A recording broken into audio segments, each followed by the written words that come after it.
Good morning, everyone. Good morning. Good morning. Good morning, everyone. Thank you, Rhea. We promised we'd start promptly because I know many of us have other plans for today. So we are going to start, and hopefully we'll have a few more people that will join us. But I want to welcome you.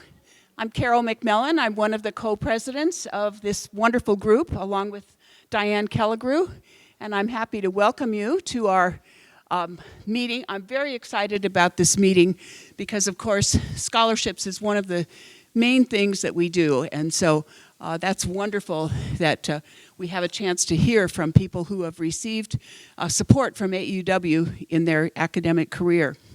I want to first of all thank the people who helped set up for this meeting and the wonderful people who brought the snacks. Thank you very much. And yay. And just to remind you, there is a sign-up list in the back for future meetings so that we always have a few tasty goodies to go along with our coffee. So you can take care of that in the back.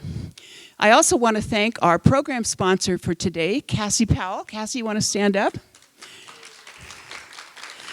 Cassie, I believe you're a friend of one of our members, Allison Rapp, and she made it possible for her to be here with her wonderful skincare. So please do take a chance to get to know her if you haven't already done that. Thank you, Cassie. And so now, without one more slide. Okay, we have a slide of Cassiopeia's skincare. So. There we go. Okay. So thank you again, Cassie.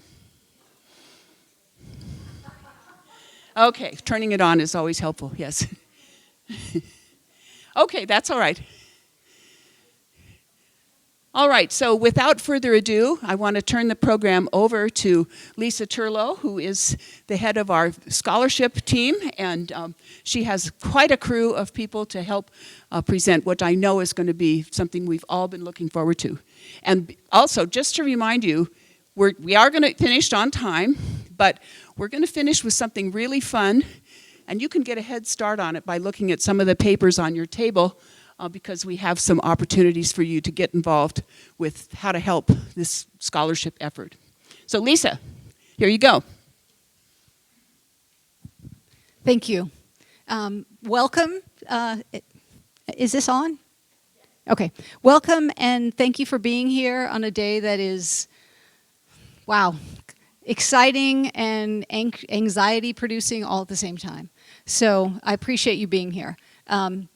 So today our topic is local scholarship recipients, and really what we want to do is show you the fruits of our efforts when we donate to scholarships, when we raise money for scholarships, what happens to the people who receive scholarships. And we're very excited to have 8 wonderful women who will talk about their educational careers and careers. So before I start, though, I want to introduce the people who have helped put this whole effort together. Ann Schultz, who I think everyone knows and loves, who has been working on scholarships for. I'm not giving her the mic to repeat that, but yes. And Rose Tammy, who I think a lot of what we're doing is made possible today because Rose took on the archive project, which was to start calling past scholarship recipients and get their stories. So if you think today is good, boy, we found out some great stories about people who have received our scholarships. All thank you to Rose. So. Yay, Rose. And finally, Rhea Williamson, who is our past chair of the scholarship committee, whose energy and enthusiasm is amazing. So first off, let's talk about the steps to higher education. AAUW, in our mission, it's to promote equity through many different ways, but education is first and foremost in that. in that effort. So we do that through Tech Trek at middle school. Martha and her team bring students to a week-long camp in the summertime where they learn all about all manner of technology. And certainly we're happy when we see them at the local scholarship level, where we give scholarships for women who are leaving high school, as well as women who are in various places in their educational career, whether it's moving from community college to four-year college or reentry, and we'll talk about that as we go. And finally, through AAUW National, the AAUW Fund provides scholarships for women in graduate school. So we do a lot. So this slide, this slightly blurry slide, is about the need. Why do we need scholarships in Nevada County? When I looked up the federal poverty rates in our county, it's at, I think, 12%. And I thought, it doesn't feel that way. It doesn't, I don't see that when I go to the high school to tutor kids. I definitely see people who are struggling. So what United Way did, which I think is really, really cool, is they did what they call the real cost measure. So $30,000 is what they say the poverty level is for a family of four. But what United Way did is they said, okay, to live in Nevada County specifically, to pay for housing, food, healthcare, childcare if you need it, transportation, etc., what does it cost? And so they came up with this number, $90,599. I don't know about you, but I feel that. Right? When I fill up my gas tank, when I go to the grocery store, when I get yet another raise, height raise in my insurance bill, et cetera, et cetera. So the point here is that even if people are not at the federal poverty level, where do they find the money, if they're a working class person, to put money aside for college? I would advocate pretty hard. So, as I said earlier, going to college, getting a degree, getting to a career can be a long and winding road, quoting the Beatles. We have some people who graduate from high school, go straight to college, go to that four-year college and just zoom on through. Some of them are in this room today, and that's an exciting thing. Others have a more circuitous route to get there, with stops and starts along the way. I certainly had stops and starts in my college career, and I would guess if I said how many people here did not go straight through 4 years, I'd see lots of hands come up. Okay, yeah. Because life gets in the way in many different ways. So I'm very happy and proud about what we do in AAUW to have scholarships that meet the needs of lots of different women along the way. And of course, I want to say, and reentry started in like 2000? 1999. So this is not anything new. So, as we think of the road to college as this long road, we have tried to represent people in different places along the route. So you're going to meet some current students, some women who are in their careers, and even someone who's retired from their career and can talk about it. So first, we're going to talk to students who are in school.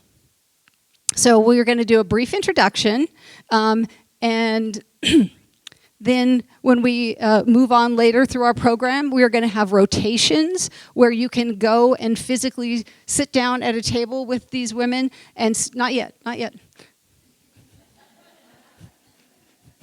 Sorry. We're very excited about this. So, Sid, would you stand up and introduce yourself, please? Sid Pixley. Hello, everybody. My name is Sydney Pixley. I am currently a sophomore at Cal State East Bay pursuing nursing, and I hope to be a pediatric nurse practitioner by the end. I've been with AAUW since the 7th grade, and I hope to stay a part of it for a long, long time. So please come to my table. I'm happy to tell you all about my experience and my journey. Thank you. Thank you, Sid. Happy to have you here. So, Aneka. Aneka Torgrimson. Hi, I'm Aneka, and I am currently a 4th year at UC Davis. I am studying Asian American Studies, and I have a double minor in political science and psychology. I am at a STEM school, but I am in humanities. I was a Clio recipient in 2022, and my liaison is Anne, actually. I am so lucky to work with AAUW, especially through my 4 years, but also as I apply to master's programs, I will continue to reach out to AAUW, the nationwide program, as well, and hopefully also continue to support my financial need as I go and pursue higher education beyond undergrad.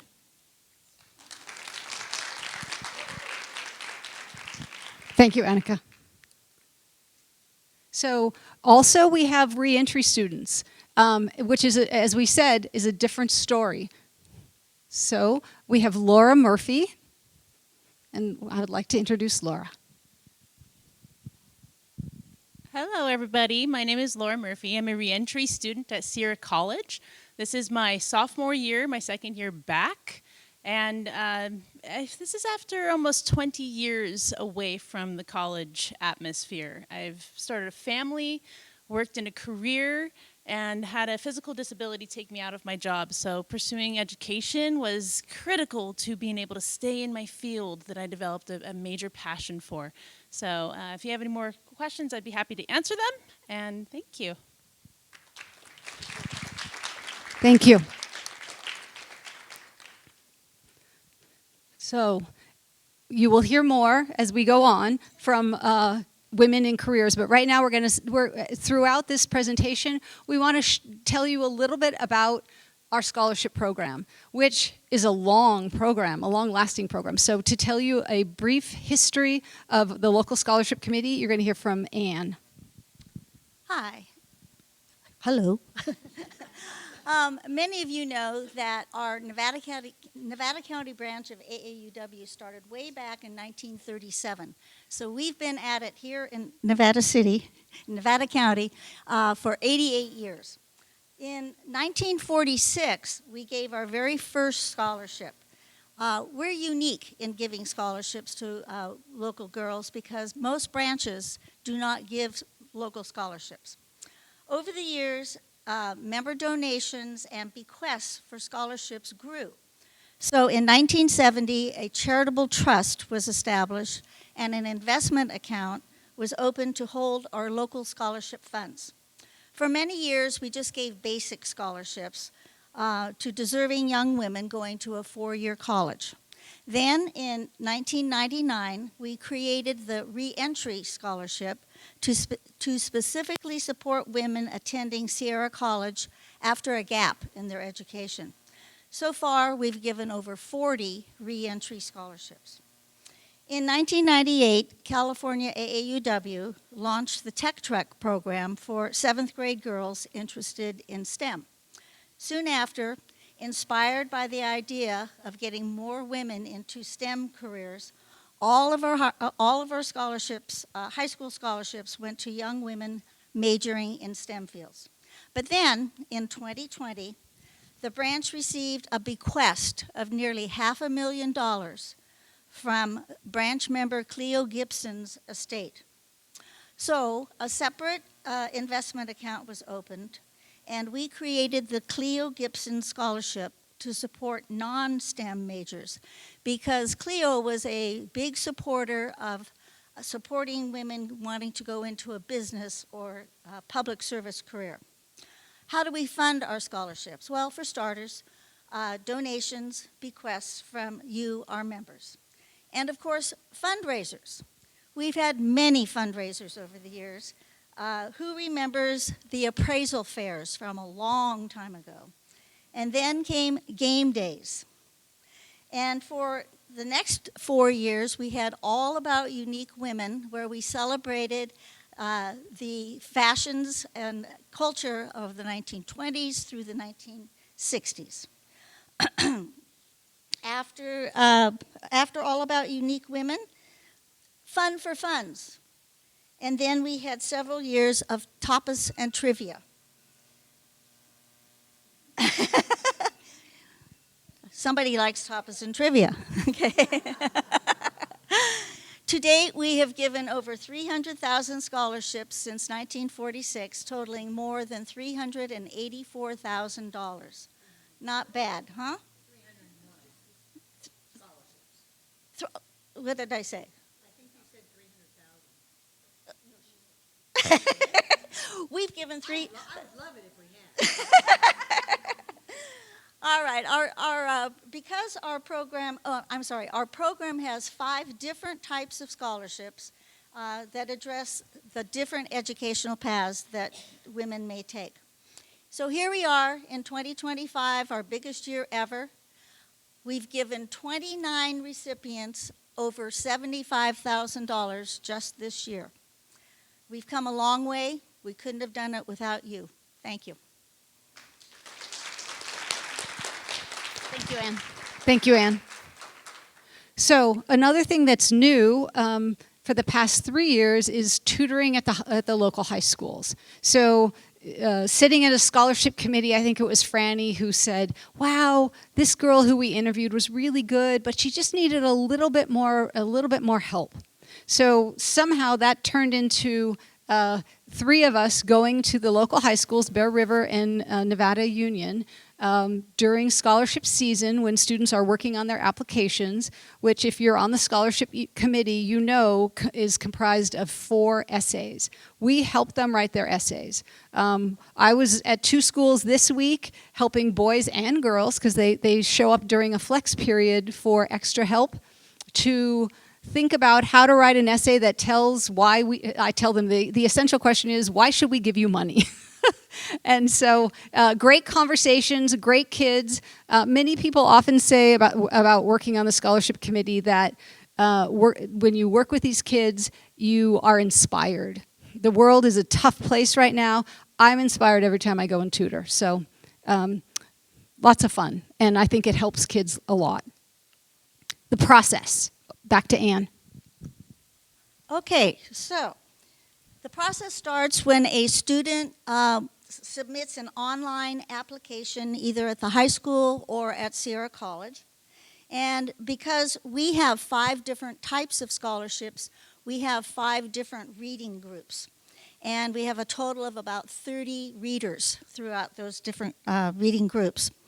So each reading team member reads dozens of scholarships, dozens, either online or using a paper version. And we use a rubric, and we use that to score the applications to be sure we're all on the same page, scoring the same criteria. Each reader has to go through the very painful process of eliminating many of the applications. If only we could fund them all. Then each reading team meets, we discuss, and we finally select our final decisions for that scholarship. Some of the teams interview the final recipients. And one of the last things that we do that we really love in our program is we assign we partner up each of the recipients with a liaison. I'm very fortunate to have Aneka as one of my recipients. In the spring, the high school district and the Sierra College each hold a scholarship awards night, and that gives the recipients and the donors a chance to meet each other. And then we, the local scholarship committee, has an ice cream social, so the recipients have a chance to meet their liaisons. In the fall is when I get the great pleasure, as the charitable trust trustee, I get to send out the checks to the colleges, and that is a very exciting time. It is a very exciting process, and it gives me a tremendous amount of hope, the people that are going into the future. I feel honored to be able to connect with these young ladies and know that our future is in their hands.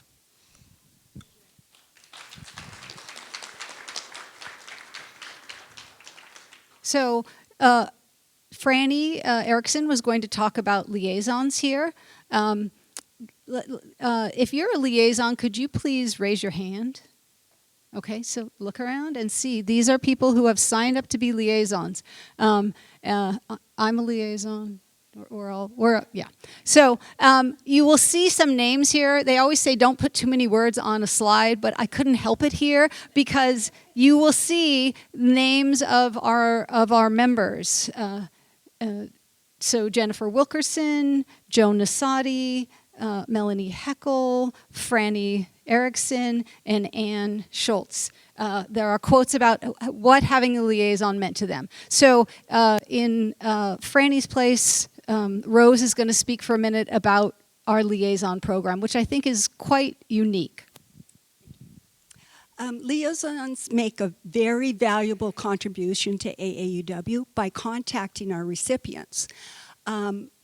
They contact the recipients to make sure they got their money, to make sure they're doing okay, that they're still in college.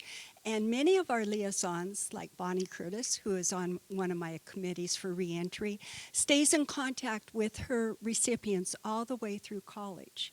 And we only require for reentry and transfer for 1 year. But many of our AAUW members feel so strongly about this program that they stay in contact, and it's made a valuable contribution to AAUW. Thank you. Thank you, Rose. Oh, you stand back up. So as I mentioned earlier, Rose is the person that started our database. And so here's a little bit about what she did and some examples of people who are far, far away and couldn't be here but are doing really, I think, really exciting things. Rose. So Anne told you that in 1946 we started scholarships. However, when I was going through all the paperwork, I realized that it wasn't until 2015 that we kept contact with our recipients by getting their email and phone number, and we didn't have it before. So I started a database with the help of Joan Nassadi. Joan, if you're here, thank you very much. And I made a database for all our recipients. We have 125 recipients from 2015 through 2025. I contacted all recipients, all 57, from 2015 through 2020. It took many times of contacting, but I did get through, and 37 of those ladies made videos, sent me pictures, and gave me an update. They were very happy to hear from us. And I found out some very interesting information about them. This is what I discovered.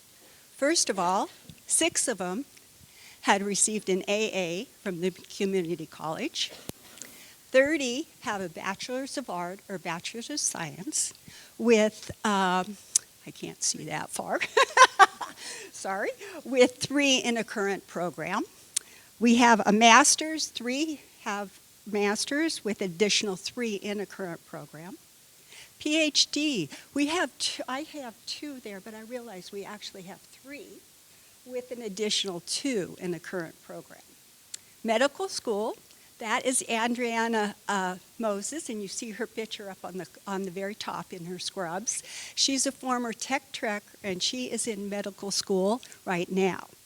We have a vet school student right now at UC Davis. Dental school, we have 1 completed in Chicago. Teaching credential 1.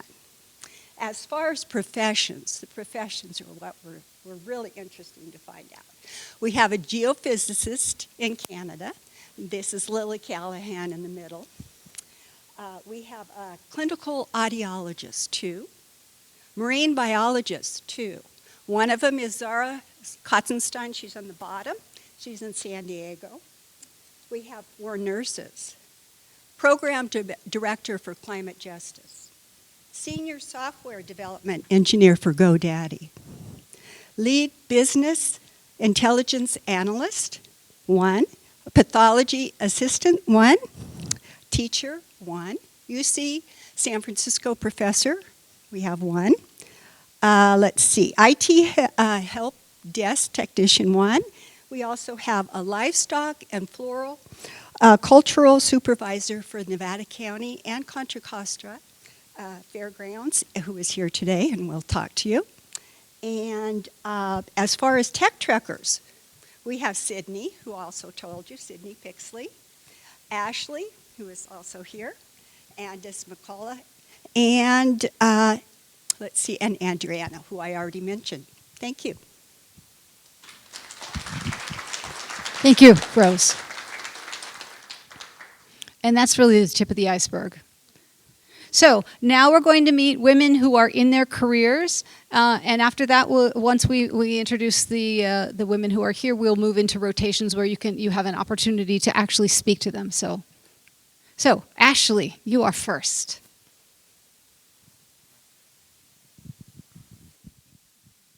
Hi, I'm Ashley Andes-McCullough. I had the honor of being one of the Tech Trek recipients back in, I think, 2015, and I also received one of the STEM scholarships in 2020, and I just graduated in 2024 from Cal Poly San Luis Obispo with an animal science degree. So today, I do work with the fairs, Contra Costa and Nevada County, and I also work for my mother's business. We do estate sales. And my newest update is actually I'm working on a license to become a travel agent. So that's what I'm doing, and I'd love to discuss with you guys later.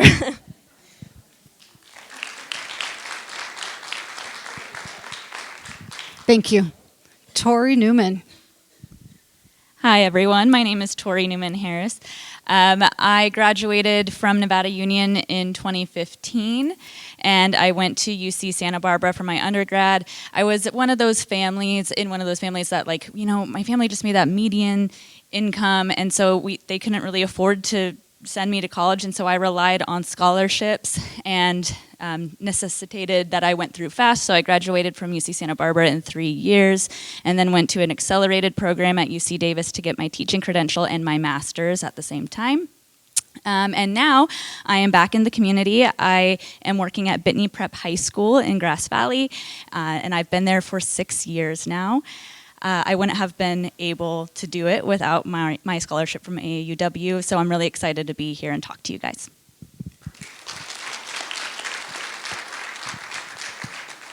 Thank you, Tori. All right, Hilary. Hi, good morning. I'm Hilary Hodge. I'm the mayor of Grass Valley.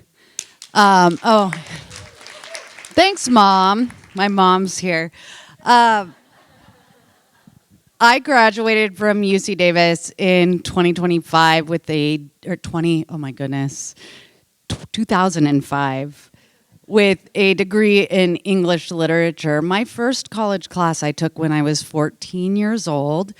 I wanted to do theater and band and choir, and we weren't allowed to have that many electives, so I took a community college class in astronomy to get my science credits out of the way. So definitely a circuitous route, but at the time that I was transferring from community college to a 4-year, you know, I was older by then. I was about 23 years old, and I wasn't sure that I wanted to go to college. I'm very thankful that education was something that my mother instilled as a value, and that the AAUW at that time gave me a transfer scholarship. It was the Fremont chapter, and it made me feel like someone believed in me at a time that I wasn't sure if I could do it. And that part of the equation was the most important part for me. And I love educated women. I hope next year I get to be a participant because I want to talk to all of the rest of the women here. It's going to be a lot of fun. You all sound so interesting. Thank you.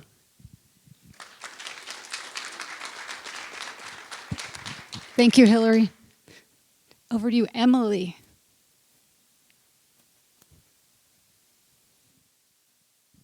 Hello, everyone. My name is Emily Frost. I got a scholarship when I was in high school going into college, and that was about 20 years ago. Having not only the group support and believe in you, there was just such a warmth to the process. And I can remember, even though it was 20 years ago, feeling that warmth and support going to the interview. And I think that is such a big reason why, even after going out and getting my education, I came back, and I still feel that as a member. So I really appreciate it so much. But this scholarship and knowing that I had that support. I went to Sierra College for 2 years, and then transferred to University of the Pacific and studied communication, and then worked for a little bit, and then got my MBA at Boston University. So it was really great to get out, see a little bit more of the country, and then be able to come back and be part of this community. So, thank you. Thank you, Emily. And last but certainly not least, Becca Schultz, who we're very excited to talk to us about her career.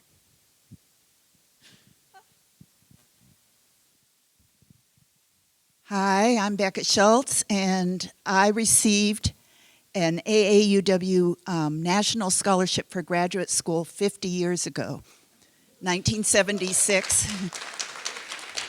And 77, I got 2 years.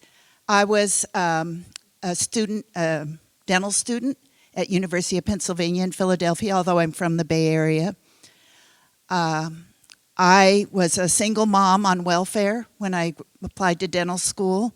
I had no money for the interviews, unless they were in Northern California, so I was limited in where I could apply. And University of Pennsylvania happened to have the dean attending a conference in San Francisco and said he was willing to interview me, and I would only have to go to San Francisco. So I did, and we hit it off. And at the end of the interview, he told me, I can't say yes or no, but I'm going to recommend your admission, but I'm going to make you a promise, and that is you will never have to drop out for financial reasons if you attend our university. And that really made a difference to me, to know that even though I'd owe some money, a lot of money, I would be able to graduate. My family did not support my career in dentistry. My father told me I was taking a man's place. So having AAUW support really made a difference. It was the first organization outside of myself that said go for it. So it really made a lot of difference. My daughter was in first grade when I started and fourth grade when I graduated. And she had quite a dental education herself.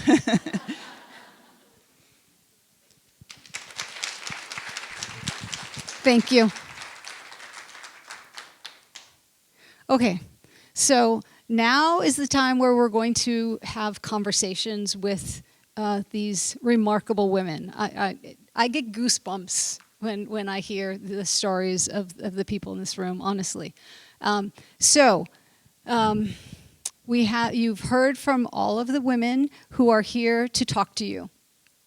I was a teacher early in my career, so as a teacher we would do rotations, and so kids would go to different stations. So basically that's what we're going to do. You get to have 3 different rotations to talk to 3 different women. You can't talk to all 8, unfortunately, because there isn't time, and many of you have things you want to do today. So you will start off at one table with our recipients and talk to them for 10 minutes. I have posted some possible discussion questions. Tell us about yourself. That's a basic one. How has this scholarship impacted your educational journey and goals? You've heard some of that, but I'm sure there's more. How do you hope to make an impact in your chosen field or community? You have activists in this room, which is very exciting. And finally, how will you pay it forward to support women and girls in education? Now, based on who you're talking to, they will be able to talk about some of these things. Some of our women who are newer students haven't finished their educational career, so they may have different stories. Women who are reentry students have different stories. So the point is that you're going to listen to stories. So we're going to start off, and I will be putting on my teacher hat.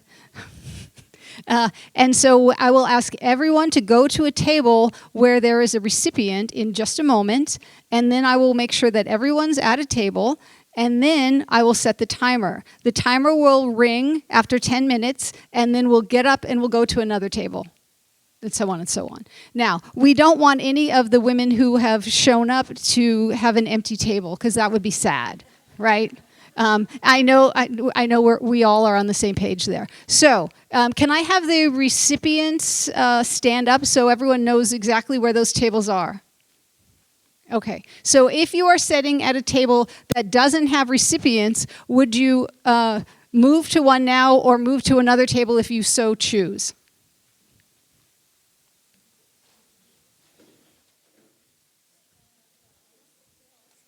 Oh, that's awesome.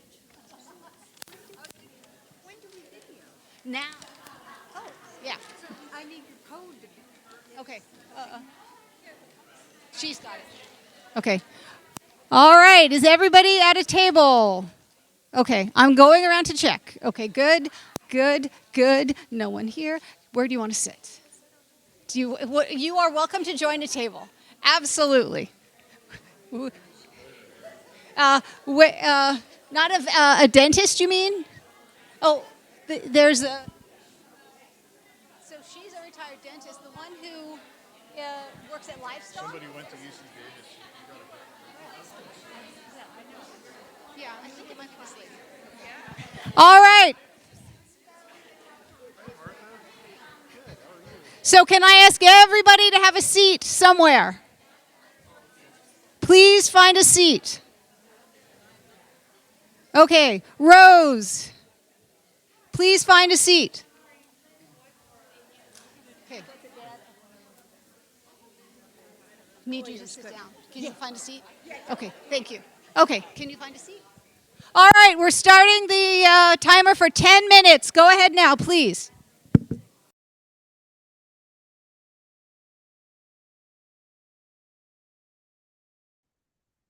Hi, my name's Katie McCammon, and I am a full-time program director with 350 Sacramento, an environmental organization focused on civic engagement and systemic solutions to the issues we're seeing, issues that our natural world is facing. I have always wanted to work on environmental issues and have a long background in volunteering and internships with environmental groups. I get to do this work because of scholarships like the American Association of University Women. I get to be a professional in this space because of the collegiate background I have, and I wouldn't have gotten to accomplish that collegiate background without scholarships like the AAUW.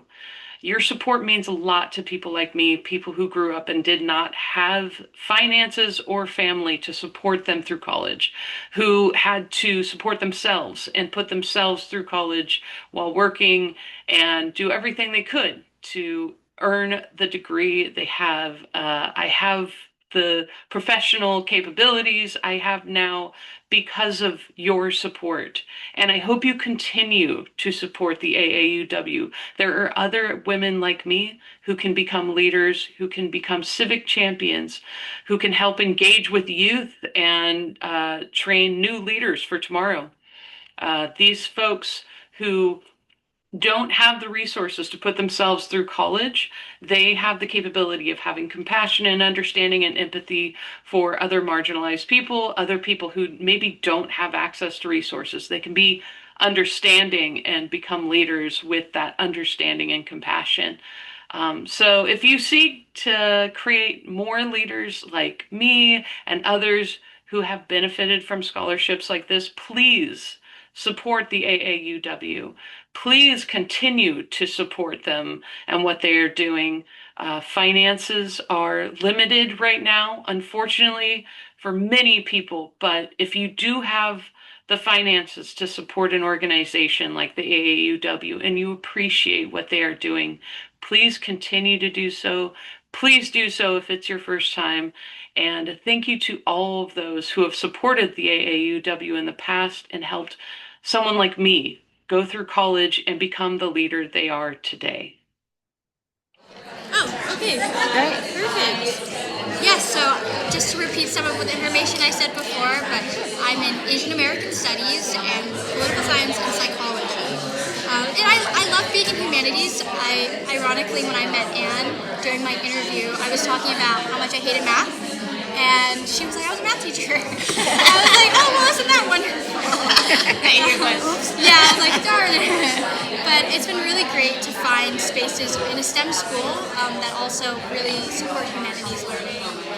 Especially because humanities is very female dominated. So it's been nice to be in women-led spaces at university.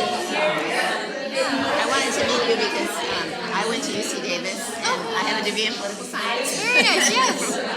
Many years ago. And so I am curious about where you hope to take exactly career-wise. What you're learning and where you hope to go. Well, I got really into political science primarily for the advocacy portion of poli-sci. I really wanted to go into policy and specifically working with amplifying Asian Americans. So right now that probably looks like for me working in like undocumented or potentially like immigration cases. I too am not born in this country. I was born in China and adopted. So I was raised here in Nevada County. My parents are white and I went through the school system. So I went through like Grass Valley Charter, then I went to Union Hill, and then I went through Nevada Union. And I feel like that gave me a very unique perspective as an Asian American to, one, be in white spaces, but to two, to also have to navigate what it's like to grow up with people who can't teach you your culture necessarily. But it's not that I hold resentment, it's just that it kind of gave me a way in college to figure out more of my own identity, which is different for a lot of Asian students who are just a given for them. You know, they go home, they eat the food that their mother makes them, it's from their homeland, they speak their language. I kind of had to find and pursue those spaces, which I think actually in a weird way made me want to pursue those spaces even more because I had to work hard to find that. So did you find people that could be your mentors in those areas? Absolutely, yes. And then this past year, my senior year, I've written a senior thesis on specifically transnational Chinese adoptees from China, yes, during the years that I was adopted. Because a lot of the adoption stories that were coming out prior were from the Korean War, the Vietnam War, and so that's kind of a different lens versus for me, it was the one-child policy that really impacted, the adoption rates. Are they still just allowing adoption? No, actually in September of 2024, yes, they capped that and cut it off. But there's a lot of advocacy groups that are still pushing for those adoptions to be completed because families were matched with babies prior to that. Yes, exactly. So, and we'll see. There's a lot of policies that we're trying to, Gavin Newsom can push to Donald Trump, which will probably not happen. But yes, there is work being done, and I'm actually a part of Adoptees for Justice, which works with adoptees who are from Asian countries that were adopted but did not gain citizenship. So usually these are women who were adopted during like the 1960s and the 70s and the 80s, where they were brought here, but then they went to go travel, in their 20s or something, and realized they didn't have citizenship. Yes, and they're just trying to jump through those hoops. Exactly. I have a friend that's in that category. Yeah. You don't have an issue feeling you're a citizen? No. I became a citizen on December 1st of 2004, and I was adopted November 22nd of 2004. So basically, when we touched down in America, I became a citizen. Yes, I'm part of what they call the 1.5 generation. So I'm not quite first gen, but I was not born here, and stuff. You came as an infant? Yes, exactly. Yeah. Yes. Yeah, I was kept out of language. It is hard. I was honestly never very good at Mandarin. It's a very tonal language, and I felt like I would just get super frustrated. But also, being in a very white space in Nevada County, you get to practice it, exactly. So it was it also felt weird. I was like, if I speak any other Asian language, are you not going to see me as your peer? Can I not, are you going to accept me if I'm not speaking American?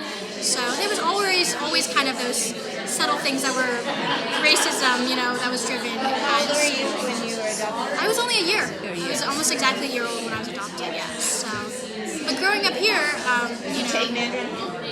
No. Yeah. So you didn't learn it until No, you went to college? No, I actually lived in Ohio, Colorado, and then California. Okay. So in the years at Colorado, I went to an IB school where I spoke Mandarin. Yes. Half the day was Mandarin, half the day was English. And then my mom is from Nevada County, so we moved back here. And how old were you? I was 7. Yeah, so you were talking about. So it was most of my life that I've been here. Yes. It can be challenging, and it's also very interesting because being an Asian American, specifically East Asian, I don't feel like I face the same amount of racism as peers that I have who are African American or Hispanic. There's kind of an interesting positionality as being East Asian, kind of like the proximity to whiteness is a little closer. The idea that they're the best immigrants, the highest achieving, Right. all those kinds of stereotypes. Exactly. So it's like the model minority. So I do think that also changed my experience growing up here. Have you been able to travel to China?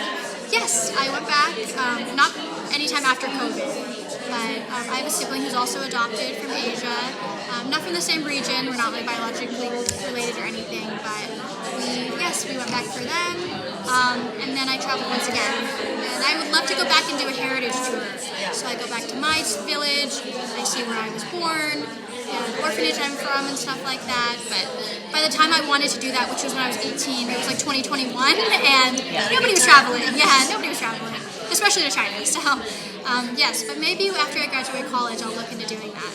So are you going to do some graduate work after having your bachelor's? Yes. And I heard you say immigration, are you considering law school? What are you considering for graduate? Maybe.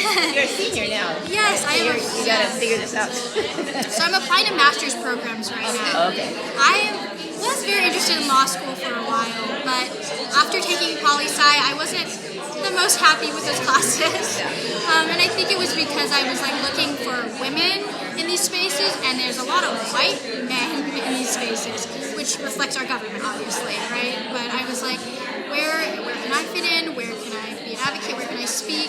And I didn't really see that there. So I was like, a master's program in the same vein of ethnic studies is where I was really interested in pursuing. So I'm looking at programs in California, Hawaii, Washington, Colorado, and then up in Canada in Vancouver. Those are places where you feel that there's a lot of people that can't get that kind of internships. Yes, I agree. And all of these programs have very strong ethnic study programs. So, because I wanted to look also on the East Coast, but the more you leave California, the steep decline of Asian population that there is. One of my best friends is Japanese. Her dad was in an internment camp here, but her mom was actually from Japan. Oh, okay. And her parents didn't want her to marry him because even though he was Japanese, he was an American. So, but she says she always feels so comfortable when she goes to Hawaii or Vancouver. She said, still at my point in my own life, this is my age, I just feel more comfortable. Yeah, and representation does matter, I would say.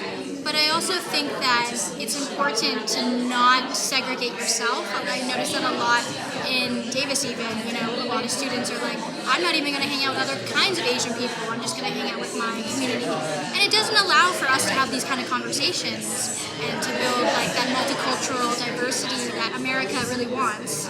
Or I think the majority of America wants. Yes. Yes. And thank you. Yeah. And you lived in the dorm? I did, yes, on campus, and it's not required anymore, but it was really good to build community and meet other students, and then now I'm in an off-campus apartment. So, yeah. I love that. Yeah. Timing. Awards, so it's it's pretty involved. And then Contra Costa, I get to do the animal side.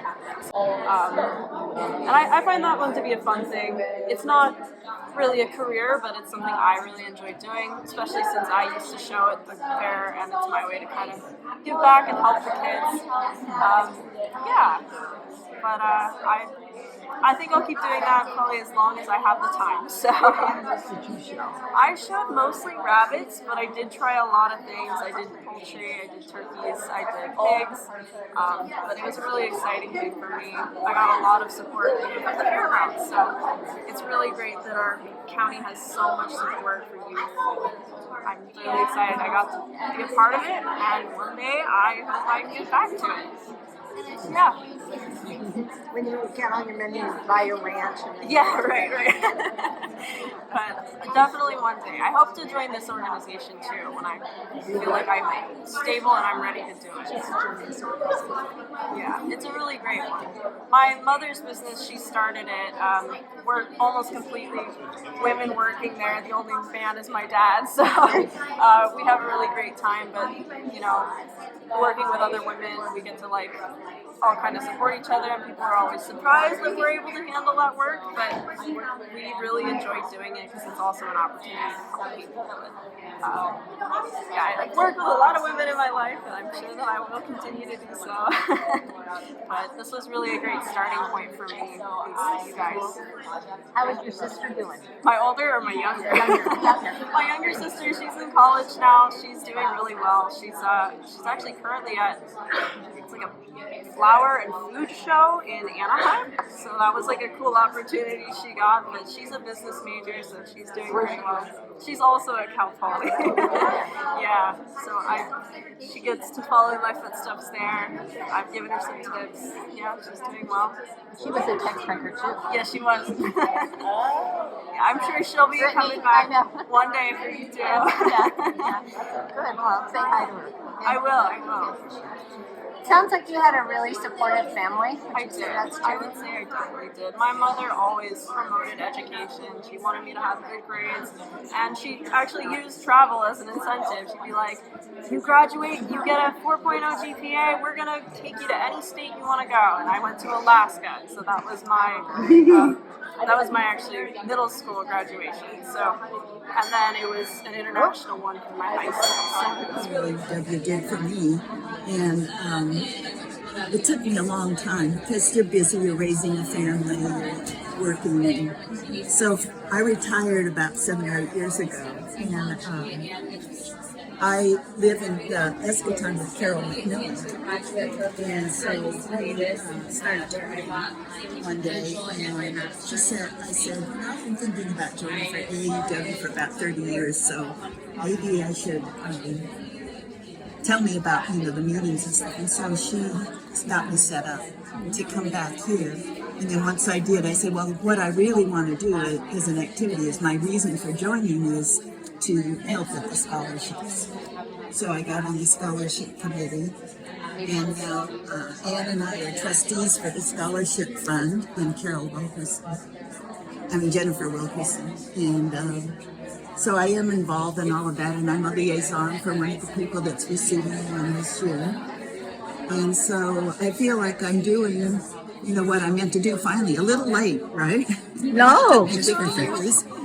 Not at all. You had to do your career first. So I ended up raising 3 children. I loved being a dentist. I miss it, but I don't miss working, if that makes sense. Because it's a skill that takes so long to perfect to get good at it that you hate to give it up once you're good at it.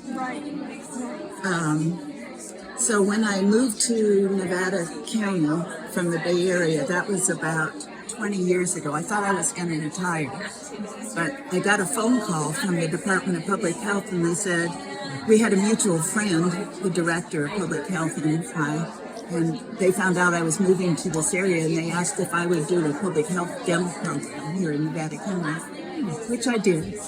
I said, I'll do it for 1 year, and then I'll train my replacement because I'm retiring.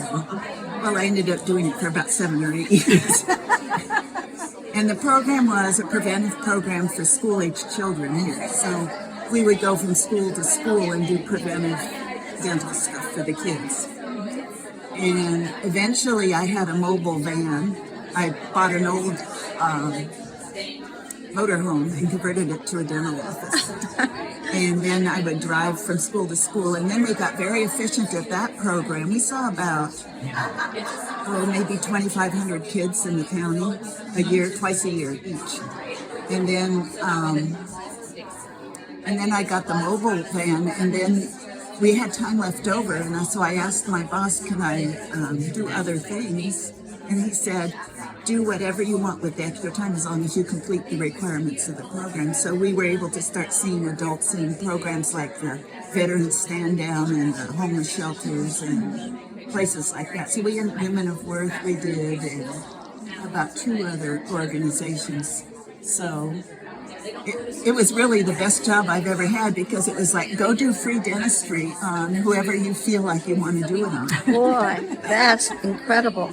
And we'll pay for your supplies and salary. I'm curious, did your father ever say that you had chosen the right field? No, unfortunately, he died my second year of dental school. That's too bad. Yeah. That's too bad. But my mother supported me after he passed away. Yes. Good. So, and my daughter is not at all interested in that field. She's very squeamish, so it's totally unsuitable for her. And I felt kind of like a rebel for going to dental school. It's like not what you think about as rebellion, but it was like, I'll show him I'm going to do well. I'm not just taking someone's place. Becca, maybe I missed it, but what made you think about dental school? Oh, well, that's an interesting story. So after I got divorced, my daughter was 3 years old, and I went with a girlfriend and her baby to Mexico and Guatemala for 6 months. Just trying to figure out what do I want to do, because I had a college degree, but no real job skills. And while we were in Guatemala, we met this guy who was a doctor, and he was sponsored by the Quakers. And he had this boat, and he would go around this lake, Lake Atitlan, and every day he would visit 2 villages around the lake, indigenous villages, and do medical care. And I thought that was really romantic to me. I said, I want to do that. I'll have a skill that if I go to medical school, I'll have a skill that I can transfer to anywhere. I can work anywhere.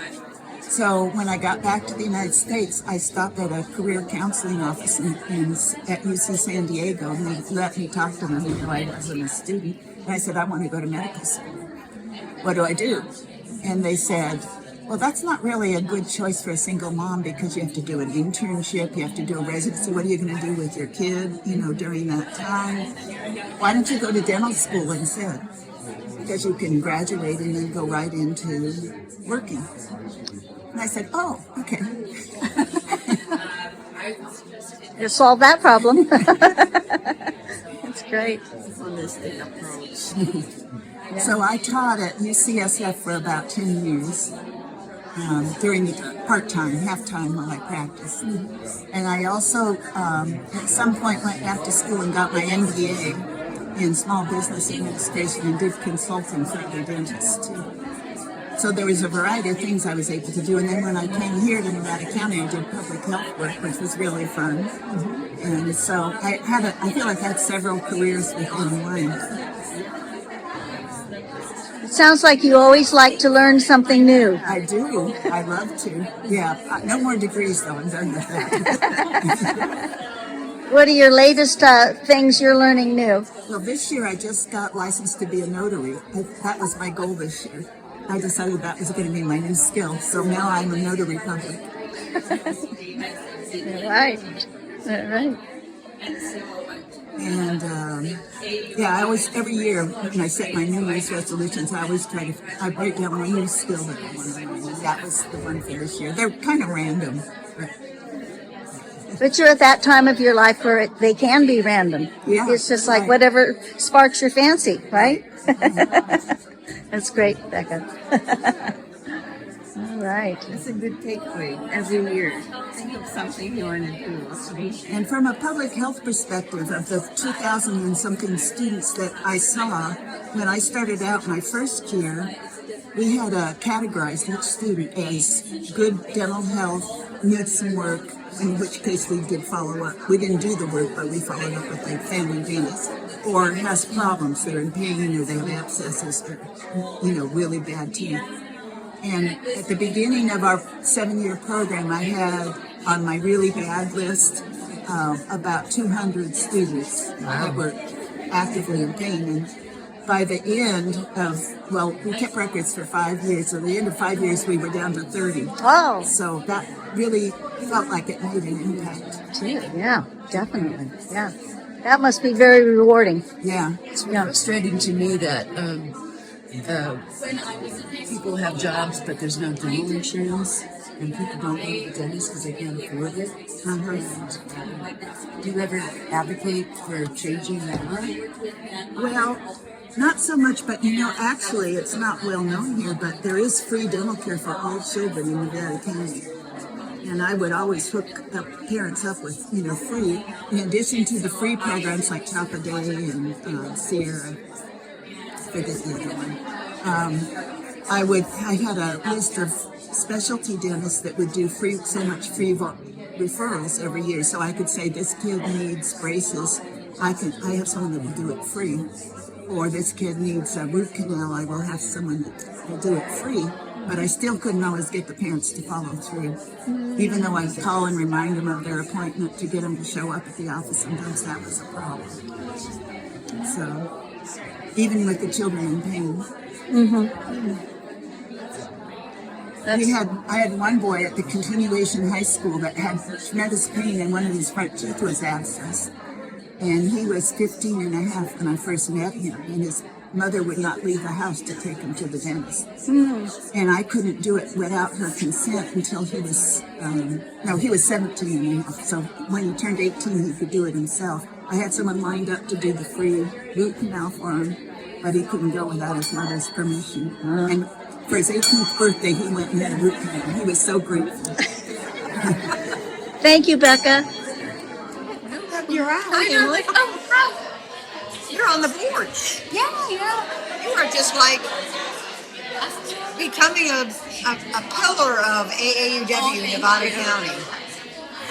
Yeah, I mean, I would hope so. So are you going to tell us something about yourself? Yes. So I get camera shy. Don't look at me. No, Right. I won't.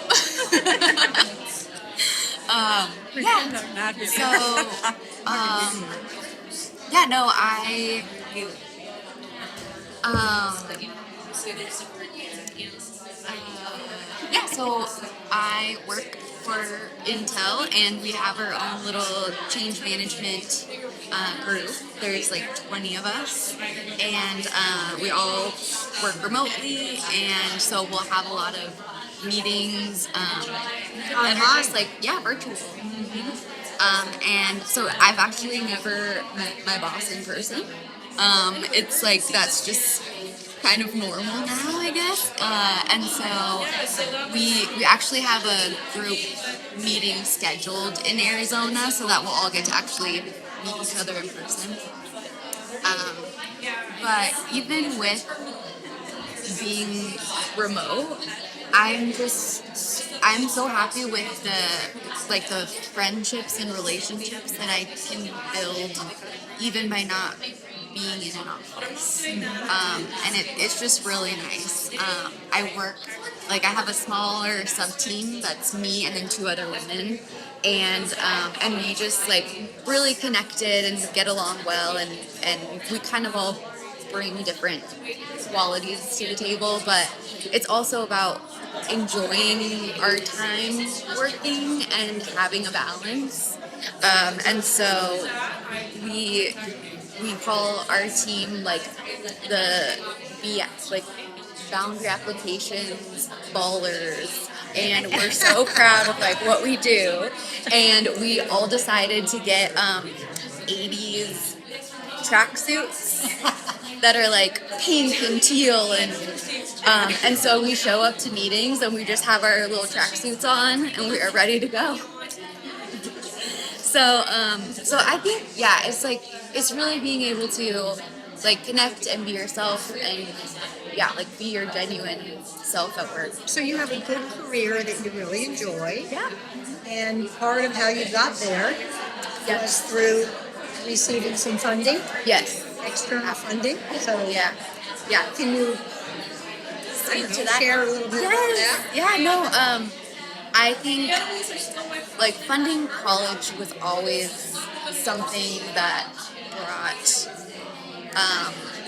like tension and turmoil and kind of like I don't know how I will do that, and so for that reason I wanted to go to Sierra College first, and then transfer and go to a 4-year that I really wanted to experience, and so really it was getting a scholarship was so hopeful because it lightened that like emotional burden, so that I could be there and be present and really like make the most of my time in college. I really do think because of that I was dedicated to take advantage of every opportunity that I had, because it was like, okay, I'm finally here. I'm getting to do the thing that I wanted to do, and could overcome that concern and struggle with the financial part of it. So, which scholarship did you receive? It was from high school to Sierra College. Yeah. Okay. Yeah. So it was just right out of high school. Yeah. And that kind of getting that sort of recognition, it's like receiving an award. And hopefully you put it on your resume when you were going off to other colleges. Yeah, absolutely. So, yeah. What I keep hearing from listening to the other women and you is that you went away. Many people here went away to college after high school and have come back. So that's a win-win for AAUW Nevada County, is that we're providing support to build our community here. Yeah. And you've done that. So thank you very much, right? Yeah. And it's also so nice to see people that recognize what a positive thing it is, and then like want to create their own scholarship to be able to provide in the future. And so that, like, I would love to do that. I would. I'll help you do it. I mean, I would love to do it. I mean, I have to pay off my student loans first, Sure. but then I really want to do that. I think that's so great. Is there a professional organization that you're a member of, like the Association of Business Consultants, or I don't know? Is there something that you're a part of? I am part of SHRM, which is an HR organization. So, I received a few certifications after college, and so it's like an HR, senior HR professional, a change management practitioner, like those kinds of things, which help me in my specific career, but I haven't found them to be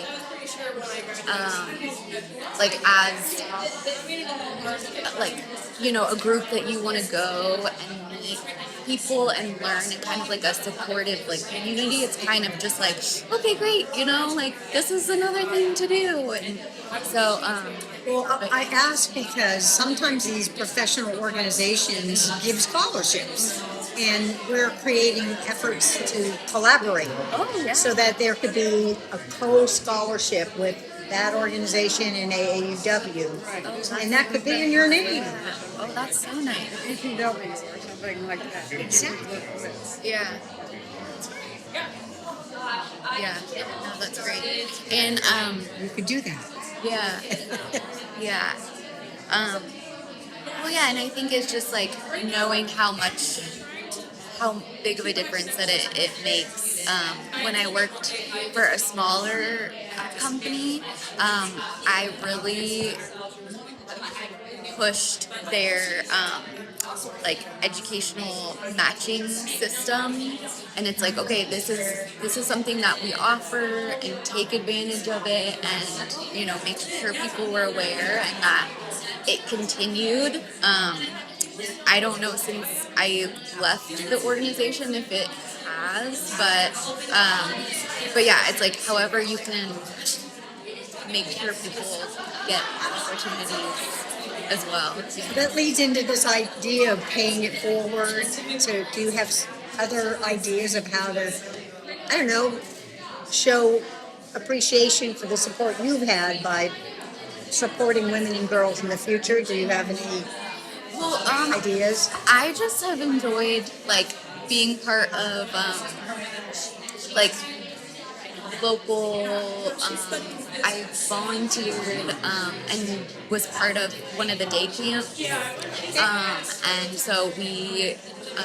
Tech Track. Yes, but it was like a separate. Oh goodness, now I can't remember. Was it with Bright Futures? Yes. Oh yes. And so we were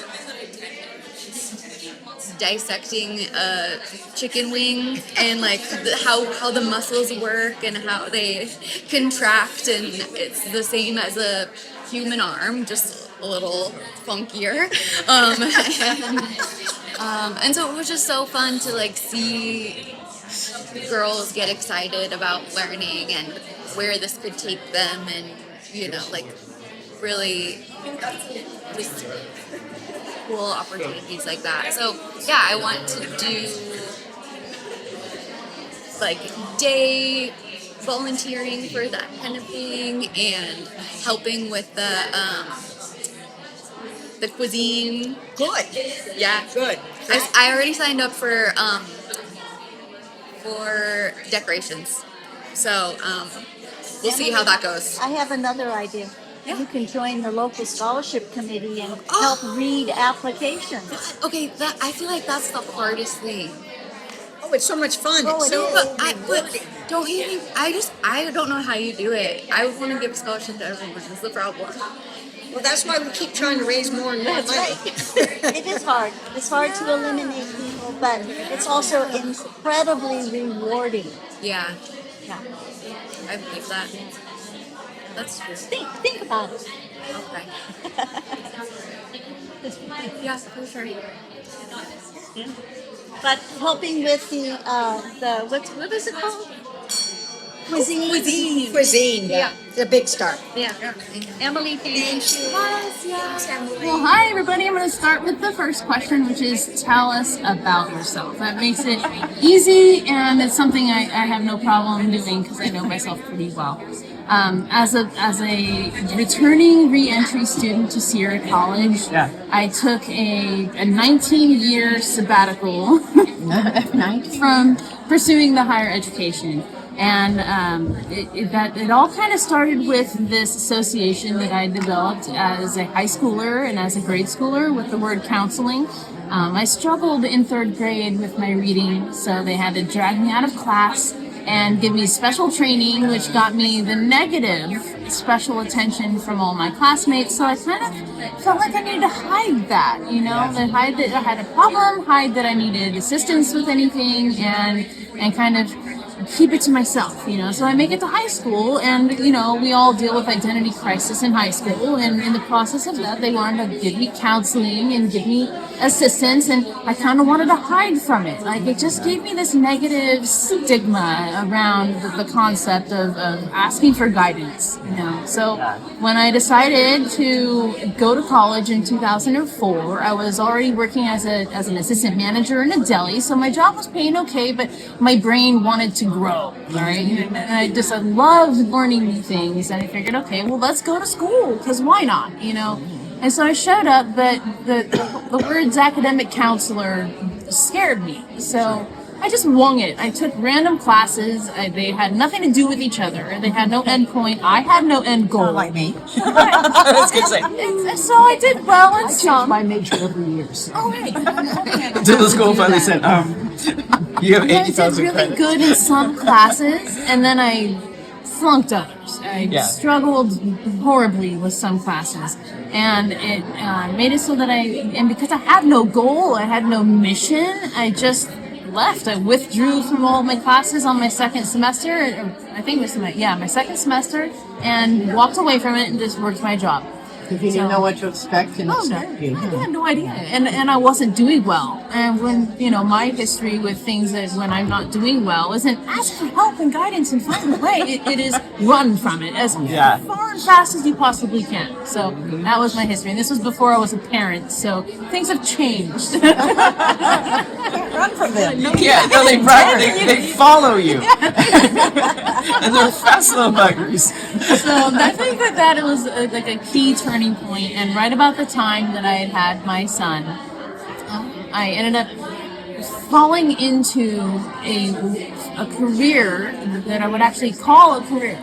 In the years leading up to this, I had worked as a veterinary receptionist, I had worked as a veterinary assistant, I had worked in 4 or 5 different local clinics, and the medicine side of it scared me, but I loved working with animals. So what I ended up doing was finding a shelter job, a no-kill shelter job in the Central Coast, and I worked there for a couple of years and fell in love with working with animals, where there was opportunity to kind of bond with the animal. It wasn't like, oh, here you go, it's okay, take it back and walk away. It was like, oh, I walked in and there was my cat. Those are my cats. I got to take pride in my work. I got to feel like I was accomplishing something amazing every day, even though you'd show up the next morning and it'd all be horribly undone.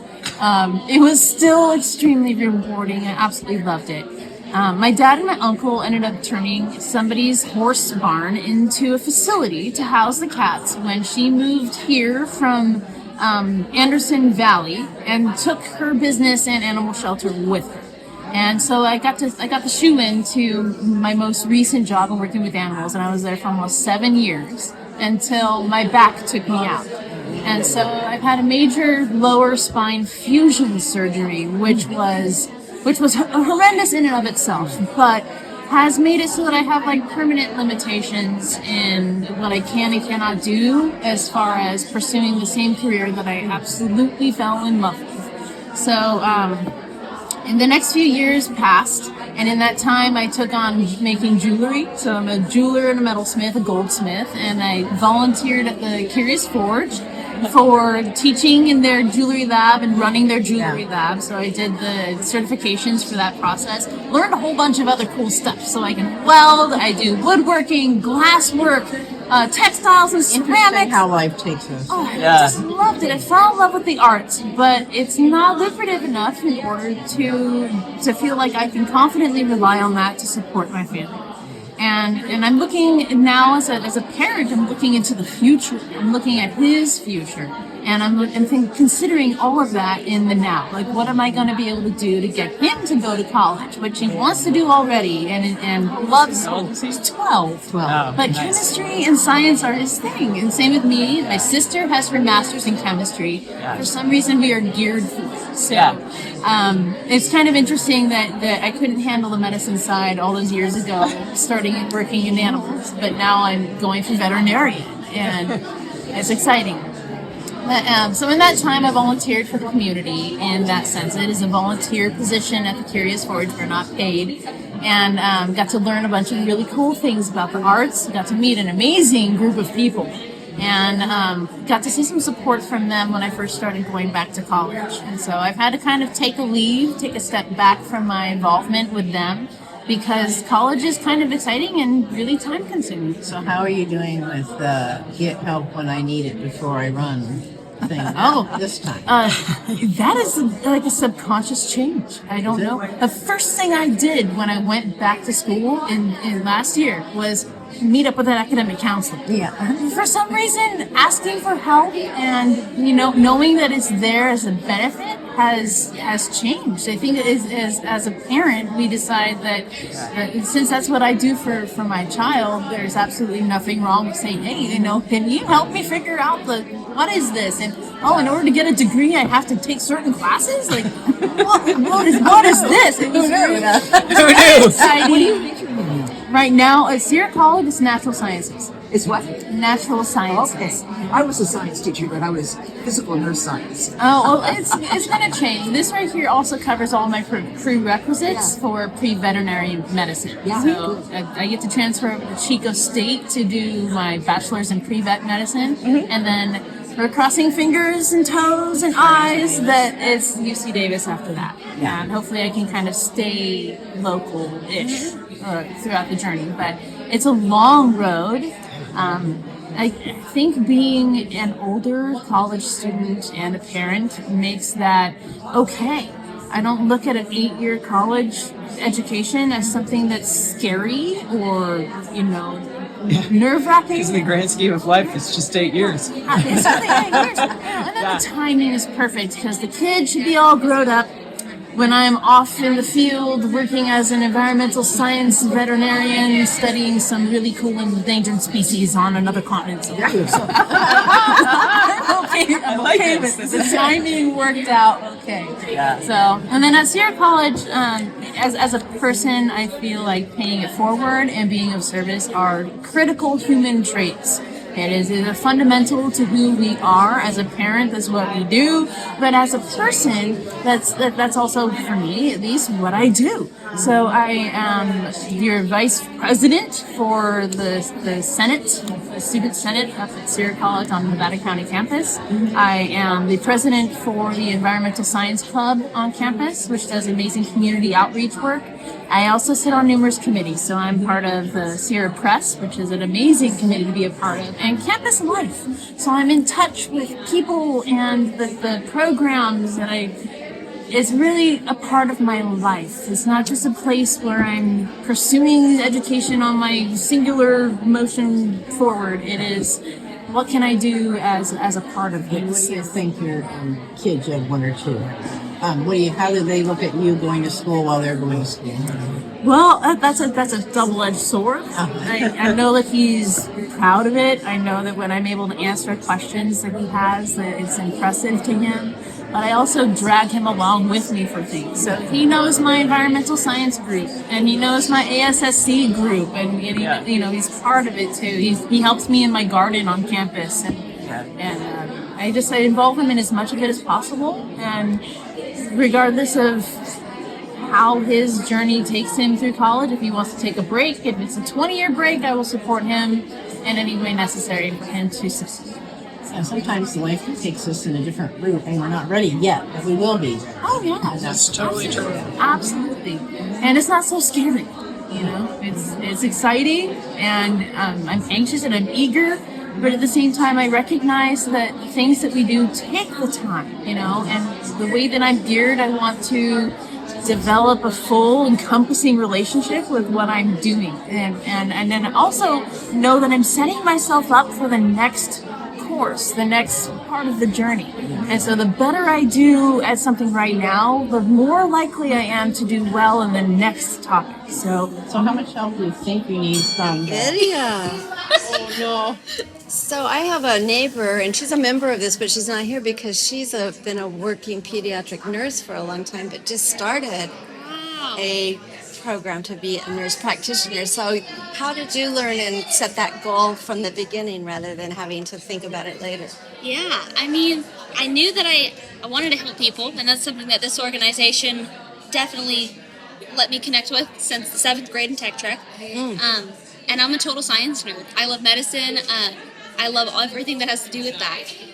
So I considered medical school for a while. I thought about being a doctor.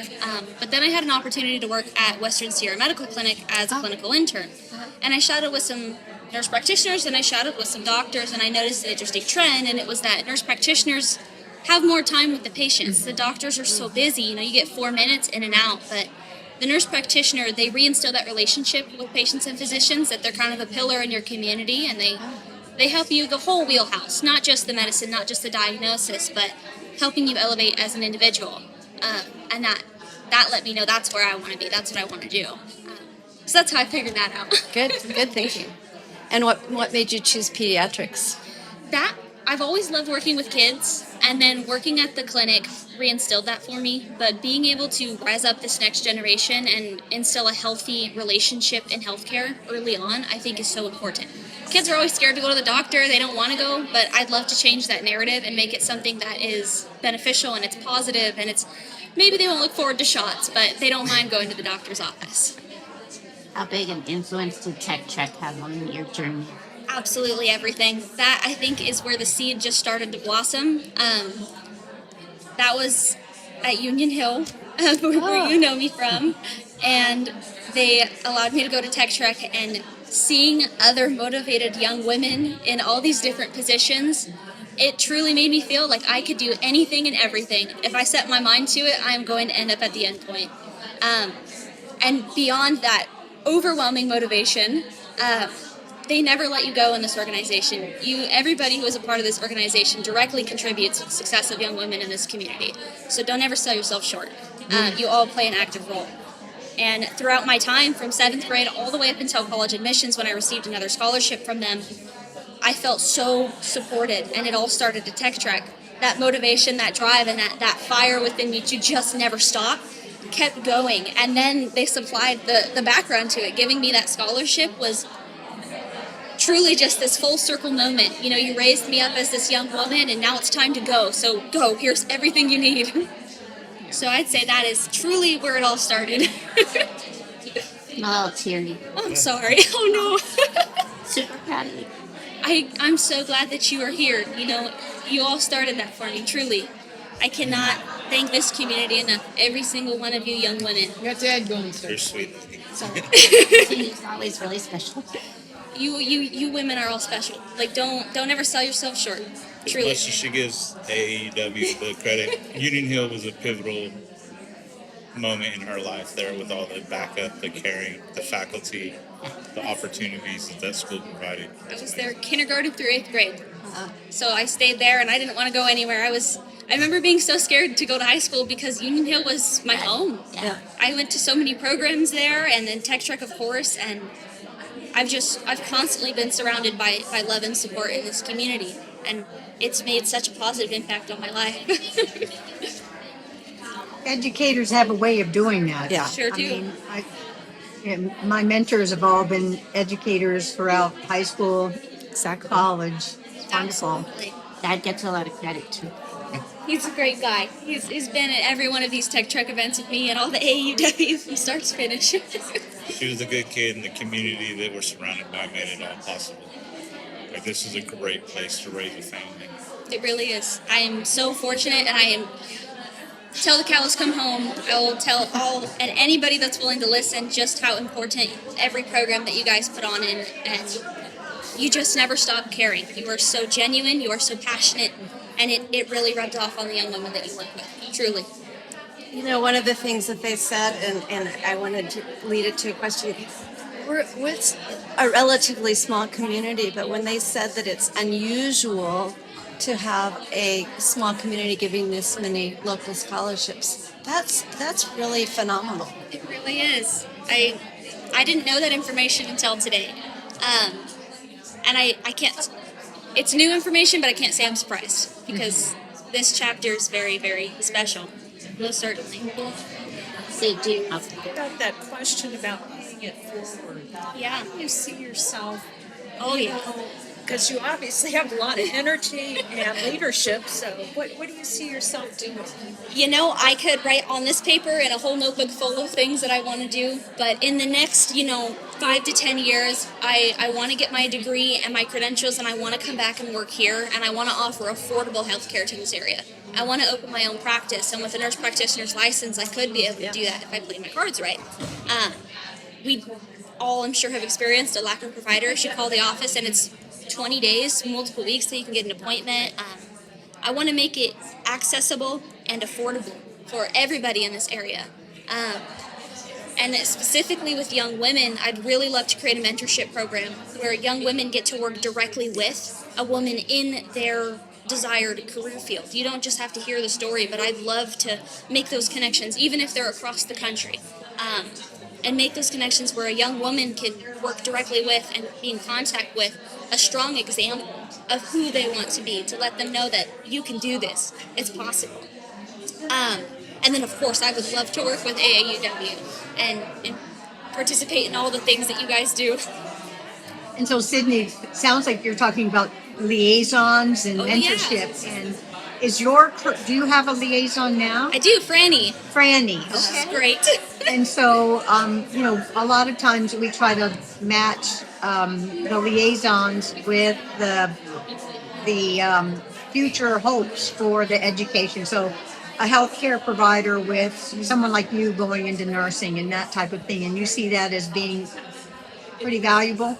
I love Franny. Oh, it's so great. We meet every time I have a break. She checks in with me while I'm at school. Every now and then I get a text and she says, "Hey, Sid, I need an update. Tell me all the wonderful things you're doing." And like I said in that slide up there, she is a constant reminder of no matter how far away I am at school, there is always a part of my community with me, no matter what. She is just a phone call away, just an email away. And it's just this constant reminder that my community's got my back. This class may be hard. Organic chemistry might not be my favorite class. It's not anybody's. Right. But no matter what, I know that I'm walking into those exams in that classroom with the most strongest support and backing I could have. And Franny and the liaison program is a perfect example of that. Because I come back to these events whenever you'll have me. But in between those times, she checks in on me. And she is very special. And she gives me that fuel to my fire when it runs a little low. That's wonderful. Thank you. So do you have to work outside of going to school too? You know, that is something that this scholarship has allowed me to not have to do. Wow. I have a job with campus by choice, and they pay for my housing, which is delightful. But I'm the president of the Housing Association on campus, and so I deal with student concerns. We've made things like free laundry on campus. We've installed speed bumps outside of housing to make people drive a little slower. And we run events all year long to build a sense of community, and I think that's something that I've brought with me from here is that importance of that tight-knit community, because something I have learned in the last couple of years is that college is not like home. It can be a little scary sometimes, but no matter what, community is everything. And so that job I've chosen by choice to have, but I don't have to work. I don't have to work 20 or 40 hours a week outside of school, truly because of this scholarship, 100%, and the support that this community has given me. So, yeah, no, I do not have to, and I am super grateful for that. You keep talking about this community, and I want to go back to Union Hill. What do you think, because we believe educators are important, a small one-school school district provides that you can take away to living in the East Bay? Yeah, I mean, since I was so young, that kindergarten, pre-K actually. Pre-K, the little bear cat thing. Yeah. Every step of the way, no matter what, everybody has you there, and they let you know your strengths. You know, you have your weaknesses. I may not be the best at math, but I'm good at this, and we love you for this, and let's send you to a program for this. I never felt alone there, and middle school can be that. It can be scary, it can be lonely, and you go through all these difficult times, but I never felt alone. Even the people that work in the office, anytime you go in there, they know who you are by name, they know what classes you're in, they know who you are as an individual. Oh no, and I think that has definitely allowed me to carry that forward. Sounds like it. Thank you so much Thank for sharing you. that. Sure. I look forward to having you come back as a nurse practitioner. Oh, absolutely. I'm raised in Nevada County. I went to Nevada Union High School, graduated in 2015, and then I went to UC Santa Barbara, and I got a head start. I studied psychology and educational studies, and graduated in 3 years. So really, I was really going. Pushing. And then I went to UC Davis, where I did an accelerated program to get my teaching credential and my master's at the same time in 18 months. Yeah, so I actually started my career at 22 years old. I came back to Grass Valley. I always knew I wanted to come back to my community. My husband is also from here. We were high school sweethearts, and so we knew we wanted to come back and raise a family here. And so we came back. I teach at Bitney Prep High School. I've been there for 6 years. Bitney Prep High School in Grass Valley. It's on Jorsky. I teach, I do a lot of things there. So I am the head of the History and Social Science department. At one point, I was teaching government, economics, world history, U.S. history, advisory, which is a class about like life skills, getting students in the workforce. We have an internship program, so hooking up with internships, also teaching them social emotional skills. I'm the activities director, so I do all the fundraising and dances. How do you have time? I know, right? And you only had 4 preps for that year. Yes. And then 4 different preps. Yeah, it's a lot. I know. It's a lot. I also serve on a leadership team committee, which helps to hold the administration accountable and make sure, because we don't have a union at our school. We're a small school, and so essentially acting as like a union head in a way. This is a public school? It is a public charter school. And then the last thing I do there is recruitment. So I go out to the 14 middle schools in Nevada County, and when they're 8th graders, I say, come to our high school. So what don't I do, I guess? I do a lot of things. I like to stay busy, being involved in the community, all of that. So, how many students are at Bitney Prep? About 100. Yep, so it's a small school on purpose. We accept everyone with a cap of 30 students per grade level. So we can take up to 120. We have about 100 right now. My biggest class has 17 kids in it. My smallest class has 9, and that's intentional, right? Because we want to be able to make the one-on-one connections with students. Exactly. I know. When I did my student teaching, I had an 8th grade classroom with 38 8th graders. It's ridiculous. Oh, it was horrible. In Vacaville. Oh, it was a lot. My son is a 5th grade teacher, and they this year gave the 4th and 5th grade together. 30 students, 2 different grades. Oh, you can't do that. I do my best, Mom. Yeah. I'm doing my best, Mom. Yeah. Yeah. So he would probably love to teach in your school. Yeah, we're part of the Big Picture Learning Network, which is like an international organization with a focus on the big picture. So our students don't go to school on Wednesdays, they go to internships. So we're partnered with over 200 businesses in the local area, and they're getting like life skills. It's really cool getting kids into trades too, which, you know, people keep saying that the trades are dying, and so we want to get the young people into those trades. I think through teaching is the main way that I pay it forward and help out my community. Which trades? I'm interested because my husband is a retired general contractor. Oh, so yeah. he dealt in the trades for many years. I have students in plumbing, electric, welding. Oh, that's good to hear. Yeah, carpentry. So good to hear. You know, general construction. Yeah. Did I get that at Bitney Prep, or did they get that on this? So it's through our school, we set them up with the internships, and so it's through both, yeah. And then a lot of the students end up getting hired on after they graduate, or they at least have a path with, you know, these networking connections that really help them.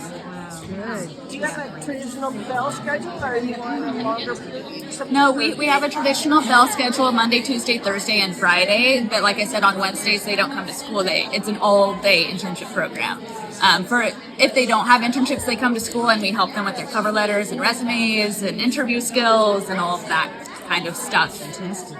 Yeah, it's really cool. So I really feel like I'm making a lot of connections in the community. Are there any educational areas that you found hard, or was just everything easy for you?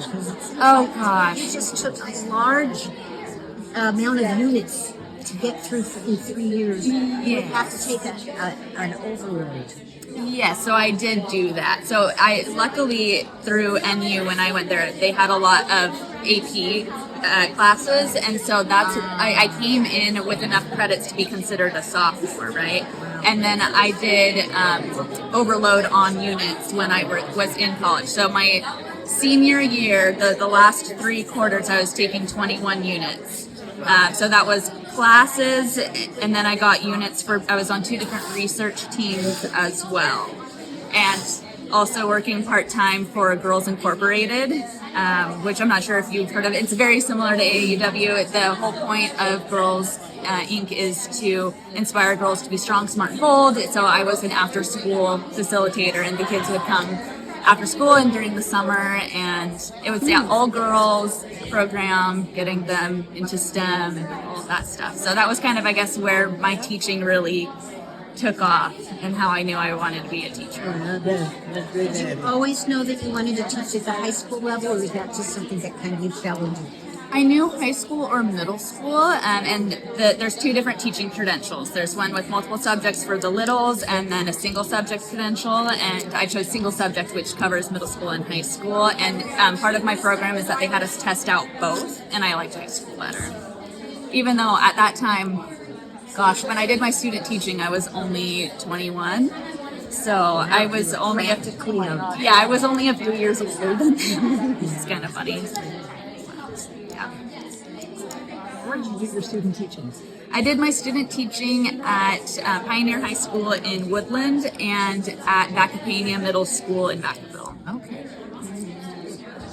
What scholarships are available to your business kids? Do you support them in applying for our scholarships? Yeah, so unfortunately we don't have a scholarship coordinator like NU and Bear River do, and so it's kind of a case-by-case situation.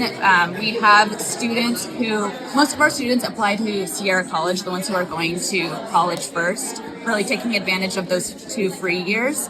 And then we have a few students each year who go immediately into the 4-year program. And so for those students that we know are going into college, we help them try to find scholarships, which can be really hard when we don't have like a coordinator or a program like that. And so I always mention AAUW to my girls who are graduating. Yeah, I don't know if they've applied because they're like, oh yeah, I'll apply. We have had Bidney. Oh, good. Yes. That makes me happy to hear. Yeah. Other questions? Is that going to grow at all? So will they ever have to go without a counselor, or is it kind of the nature of having the small school with this? Yeah, it is the nature of a small school that we are limited with our budget. The main way that schools get their money is by having students in seats, and ever since the pandemic, attendance has been atrocious. I think at all schools, but it especially hits us hard as a small school. And so I don't know. I'm not in charge of the budget, but I imagine we probably don't have, the money to hire a scholarship coordinator unless one of the existing teachers wants to take that on. But probably without a stipend. Yeah. So do you be tough for recruiting? For going out of recruiting? I do get a small stipend for recruitment, and then they gave me an extra prep period to do the activities director position. Yeah, which is yeah. Do you get any support from the county, like Scott Lay's office? Yeah, so Scott Lay is a huge supporter of the charter schools. He's a great guy to have around. I don't know financially what we get from them or anything, but we get a lot of support when we need it from the county. Yeah. I'm curious, you have like 7 kids. The only direction I was given was that they were going to interview me like I was on the news, and I was supposed to just be myself and agree to whatever was going on. And they came out as Wayne and Garth from Wayne's World. And I'm like, okay, we're just going to pretend that this is normal and exactly what's happening. And then they asked me about mayor things, and I answered how I would answer like a newspaper, and they made fun of me the whole time. It was great. It was a lot of fun. Well, that leads to a question I have. How did your education help you move into becoming a mayor and being a mayor? So I will tell you what I told the other groups, which is that being a mayor is not my career. It is a hobby. I get a small stipend, but if it weren't for the support I have in my life, I would be having a day job and trying to do both, which is what most of my working council members do.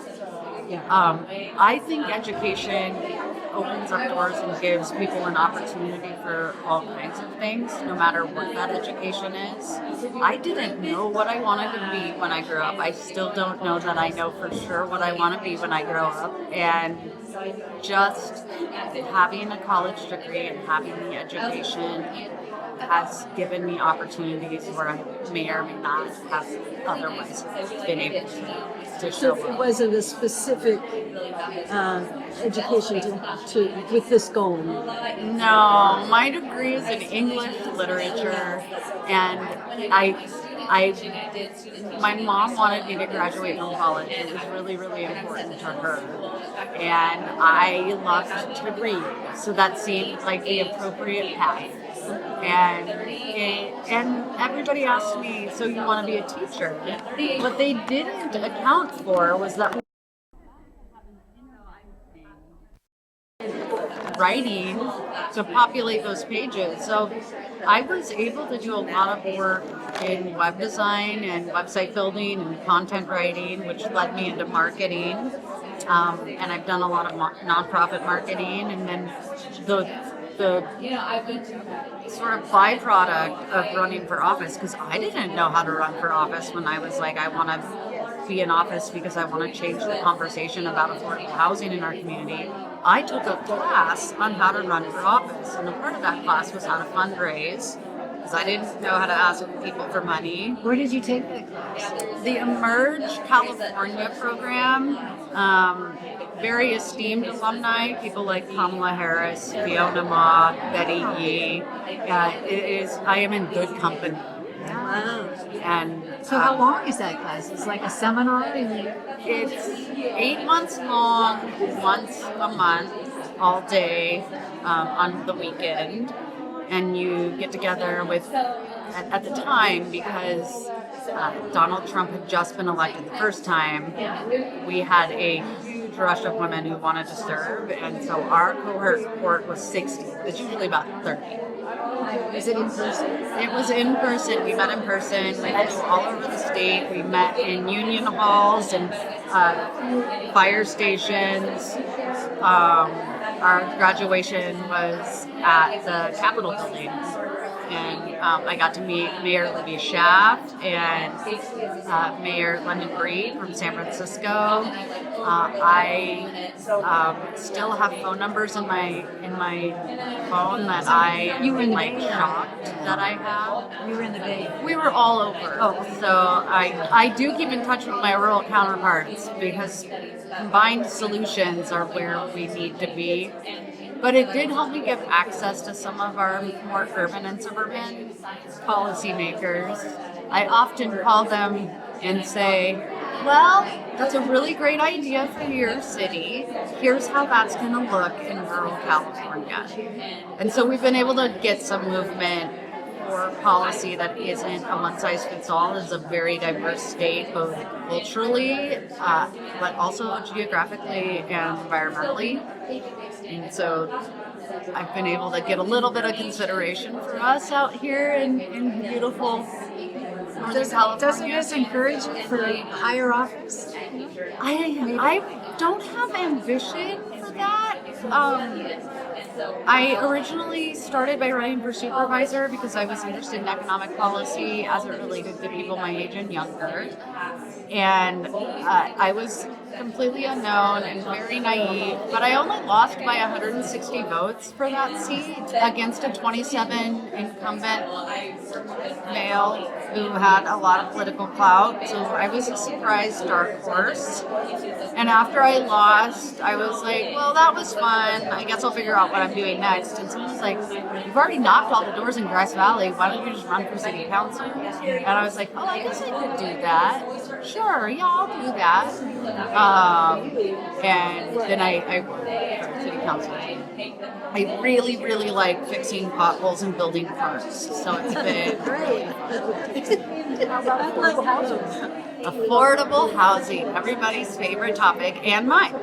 And we are working on a project in conjunction with Sierra College, who has money to build student housing.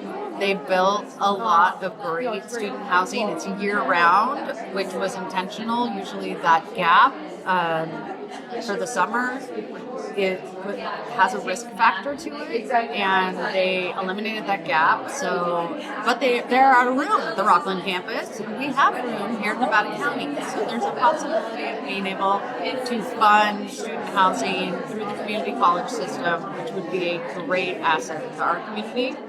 And then, in addition to that, we're building market rate housing. I did not vote for the Loma Rica Ranch project that's currently going up, by Dorsey in Sutton. I didn't vote for it because it didn't have an affordable component necessarily. It has market rate housing. There is a duplex section that will be built. Right now, what we're seeing is our fixed income seniors downsizing into the 2 and 3 bedroom homes locally. So the houses are being sold to local people, which I'm really pleased to see. And then we'll have apartments go up at the Dorsey Drive Marketplace when that breaks ground. We faced some environmental lawsuits that were really about NIMBYism, not in my backyard, more than it was about the environment. The lawsuit they decided to deploy was about emissions and whether or not the housing was going to be too close to the freeway. And I finally said, look, right now they're living under the freeway. I don't know that them living next to it is going to be worse. I hope I have. I think so. The conversation has certainly changed. People talk about it all the time now. I mean, we have the RV ordinance, which is facing a lot of opposition at the county level. But what we know is that we're just trying to legalize the people who are here and what their housing situations really are. We know that people are living in RVs currently. These are our children and our young families and our workforce and our students. And we're just asking the removal of the illegal or not permitted secondary housing. But the perception is that that's somehow going to bring campers up to live on private property. I don't buy that equation. I think people like to stay near home. And I have a friend who's a comedian who jokes about living in a shed in her in-laws' backyard, except that's exactly what she's doing. And they've made it really nice and it's insulated, but it is a shed in her in-laws' backyard. People are getting creative. Yeah. What has been the biggest challenge for you as a mayor in terms of some goal that you wanted to accomplish? Maybe it is involved with housing, but it could be anything. So the biggest challenge to goals for me as a mayor, honestly, I think is self-doubt. Your own self-doubt. My own self-doubt. I don't think of myself as powerful. I don't think of myself as a change maker. I really like listening to people and figuring out who has the answers and solutions. But does that mean you capitulate to people? Top position? I don't think I capitulate to people. There are so many people doing good work in our community and have really great projects on the ground. We have more nonprofits per capita than anywhere else in the United States. And so the research has been done, the work has been done, bringing those projects and realizing that I can direct staff to take a look at them and see whether or not they're going to be a solution to some of our long-term strategic plans. And it took me a long time of being on council to realize, I'm the boss. Of course we're a deliberative body and you need 3 out of 5 of us. but we're only as good as each other's ideas and the community's input. And so I think collaboratively we work really well together. We don't agree on, our lawn signs all the time, but we definitely agree on what's good for the community here in Grass Valley. And so we like to take the good ideas and get them legs, but it took me a long time to be able to do that, to be able to see myself in that position of power. So if you had the confidence, what's the one thing you would make happen The that you haven't confidence. yet? I love that phrasing, if I had the confidence, because usually people phrase this as if you had a magic wand. And a magic wand isn't Not the same, no. So if I had the confidence, what's the one thing?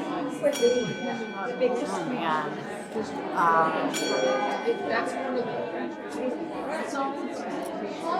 I want the arts supported in this community. I want their funding to be funding for the arts. I want a TOT tax that supports the Center for the Arts so that they can be solvent.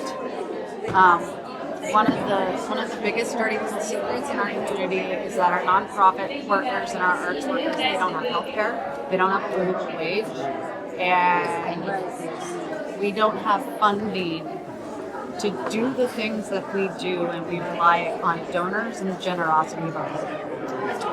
Great answer. Thank you. You couldn't have given me a better answer. I have something I want to talk to you about. Okay. You're wonderful. Thank you for your help. I don't know if we're going back to... I think you're welcome. All right, can we please move back to our tables? Thank you. All righty. So I want to start with just an amazing thank you to the people who have come here, and a big round of applause.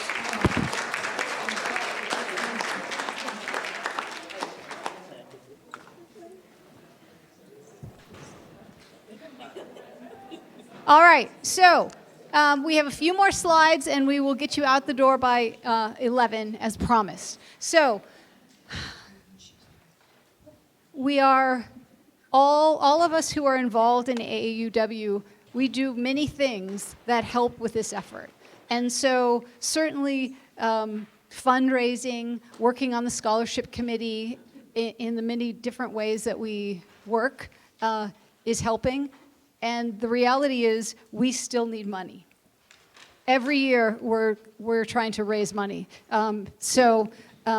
There are actually envelopes at your table. This is not a fundraiser today. This is really an informational meeting. But if you are so compelled,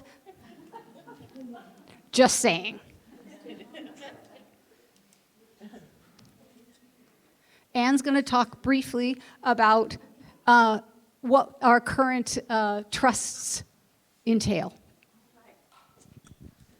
Yes. As I said earlier, the Charitable Trust was established in 1970 to provide scholarships for local women seeking a higher education. The Trust is a 501c3 nonprofit and is totally separate from the branch. The trustees of the Trust are Jennifer Wilkerson, over there, and Becca Schultz, and myself. We have worked with financial advisors through the years, and we currently work with Ty Zwick, who supports AAUW with pro bono investment advice. An investment policy was established that calls for long-term investments that will allow the trust to operate in perpetuity. The trust holds two distinct investment accounts. The STEM and Sierra College account is managed, as I said, to operate in perpetuity. Our policy is to maintain a minimum balance of $150,000 in this account. Each year, we determine how many scholarships we will give based upon how much income we've received that year. And as needed, we draw 4 to 8% annually from this account. 4 of our 5 different scholarships are funded from the STEM account. The Clio account, as I said earlier, was established in 2020 with a very large bequest from the Cleo Gibson estate of $448,000. And these funds will be used until they're depleted. Every year, we choose 2 new CLEO recipients who will receive $4,000 a year for 4 years. This means that now we are funding 8 women each year, giving them $4,000 a year, and so $32,000 every year comes out of this account. We expect to be able to offer this scholarship for at least 16 more years, depending on the stock market. We are very fortunate to be able to fund all of these scholarships, and once again, we thank you. Thank you, Anne. We're going to listen to Rhea for a moment talk about fund to discipline. Thank you.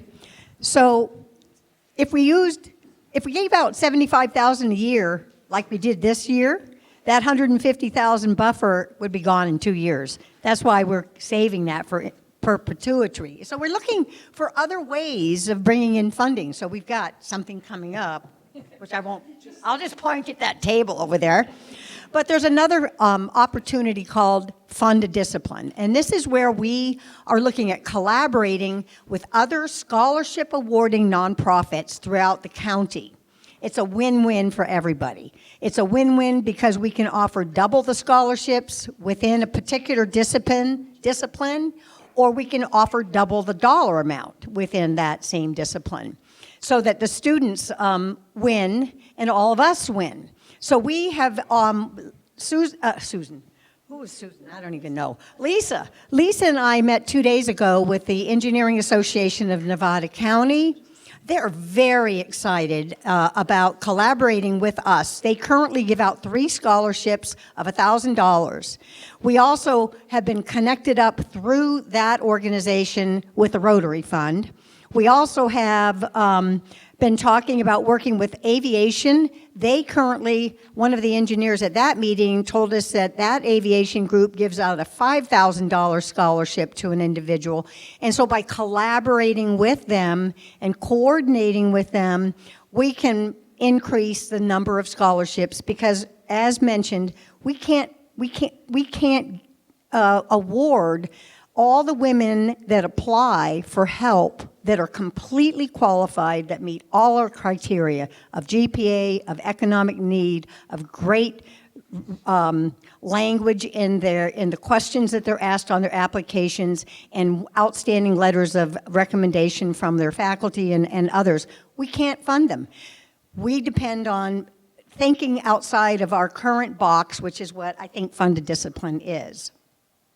Circle has also been in, we've been talking with Circle, with Julie Polkroff, and the State Parks Association, which is a statewide organization. So if we really feel like sometime this year, 2026, we'll be able to formalize this. Is there another slide?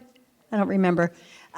We do have a $10,000 financial commitment as a match specifically for this program, so that Engineering Association of Nevada County is looking at their $3,000. So that $10,000 is available if other organizations agree to participate. So if they only agree to 2,000 or 3,000, then there's 3,000 available. If it's something more, up to 10,000, and the balance will be put into another account for future Fund to Discipline efforts. It's a new program. Anybody interested in helping? If you're in a professional organization that has scholarship givings, you want to work with me, putting something together with that group, we'd love to work with you. Lisa and I and Ann and Rose and Franny, we're on it. All right, thank you. Thank you, Rhea. So, obviously, we're always looking for help in our local scholarship committee. So at your table, there are signups if you are interested in any of these areas to help us, which we've talked about earlier. And now for the fun.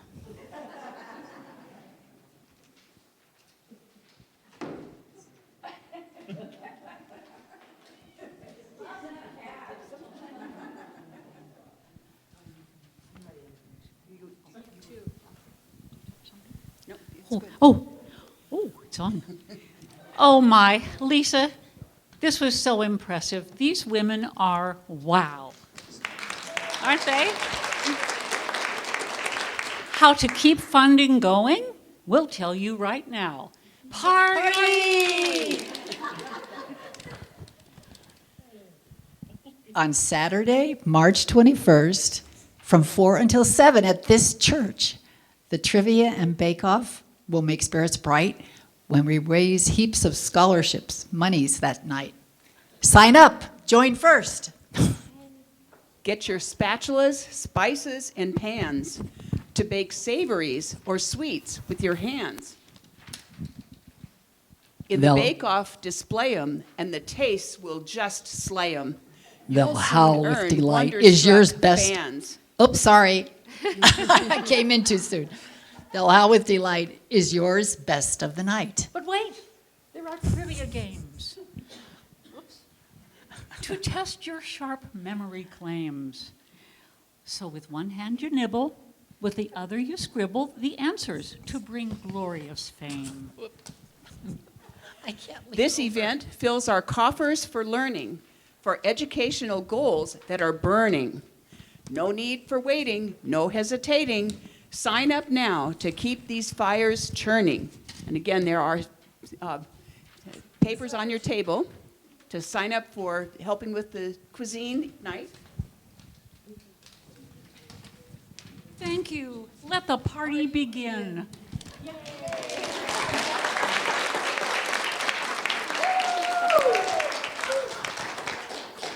All right, we still have a couple minutes before our committed stop time, and Karen Hull is here and will tell us a little bit about next month's program, which will also be fantastic. So, Karen, thank you. Carol and team.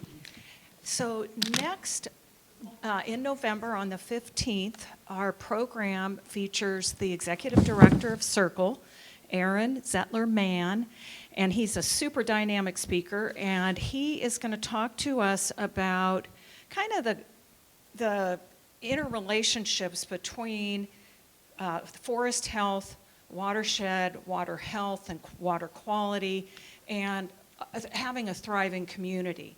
So this is a particularly important topic when we look at our changing climate, changing federal funding for our forests and the forest health. And he's going to talk about how grant funding and programs that they run at Circle are going to help us build a healthy watershed and forest, and what we can do as individuals in our own communities to ensure that we've got safety in that area. So I think it'll be a really exciting program, and one that I hope that you all come to see. Thank you, Karen, and thank you again to our wonderful, wonderful presenters today, and for Lisa and her team for putting together such a dynamic day. I feel so great about what we're doing. If you would just, all the papers that have been filled out, if you would just put them to the side of your table, we'll pick them up on the way out. But it's been great to see you all, and wish you the best with the rest of your day.